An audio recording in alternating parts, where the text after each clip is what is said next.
सांगली जिल्ह्यात काँग्रेसला अनेक अडचणी आल्या. लोकसभेला उमेदवारी मिळाली नाही. महाविकास आघाडीच्या जागा वाटपात मित्रपक्षाला जागा गेली. यावर उठाव करून काँग्रेसच्या विचाराचा खासदार निवडून आला. मात्र विधानसभेला देखील हाच प्रकार झाला. मिरजेची जागा मित्रपक्षाला गेली. ही हक्काची जागा होती. सांगलीत प्रयत्न करून देखील बंडखोरी झाली. सांगलीत एक दिलाने काम करत आहोत, पण बाहेरच्या लोकांचा जास्त हस्तक्षेप होत असल्याचा आरोप काँग्रेसचे नेते विश्वजित कदम यांनी केला आहे. सांगली विधानसभा मतदारसंघातील काँग्रेस पक्षाचे उमेदवार पृथ्वीराज पाटील यांच्या प्रचारार्थ नेमिनाथ नगर येथील कल्पद्रुम क्रीडांगणावर प्रचार सभा पार पडली. या सभेत कदम बोलत होते. यावेळी पुढे ते म्हणाले, लोकशाही संविधान टिकवण्यासाठी ही स्वराज्याची लढाई होतीये. सांगलीतील बंडखोरी असली तरी कोणत्याही अफवांवर विश्वास ठेवू नये. पृथ्वीराज पाटील यांनी 10 वर्ष चांगलं काम केले, त्यामुळे गडबड होणार नाही. यावेळी काँग्रेसचा सांगलीत झेंडा फडकणार असल्याचा विश्वासही त्यांनी व्यक्त केलाय. पण साहेब, आमच्यावर अन्याय सुद्धा होतोय.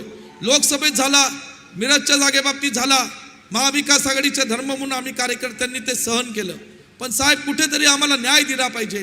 कुठेतरी बाहेरच्या कुठल्या नेत्यांचा हस्तक्षेप आम्हाला नको. सांगली जिल्ह्याचं जे काय ठरवायचंय आम्ही एक दिलाने एक विचाराने तुमच्या मार्गदर्शनाखाली या ठिकाणी ठरवू.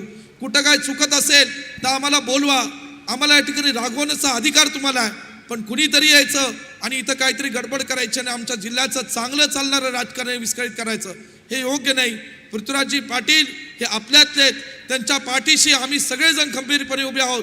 तुम्ही त्यांच्या पाठीशी उभे राहा आणि येणाऱ्या 20 तारखेला त्यांना त्यांच्या नावाच्या समोरचा हाताचा पंजर बटन दाबून त्यांना निवडून द्या.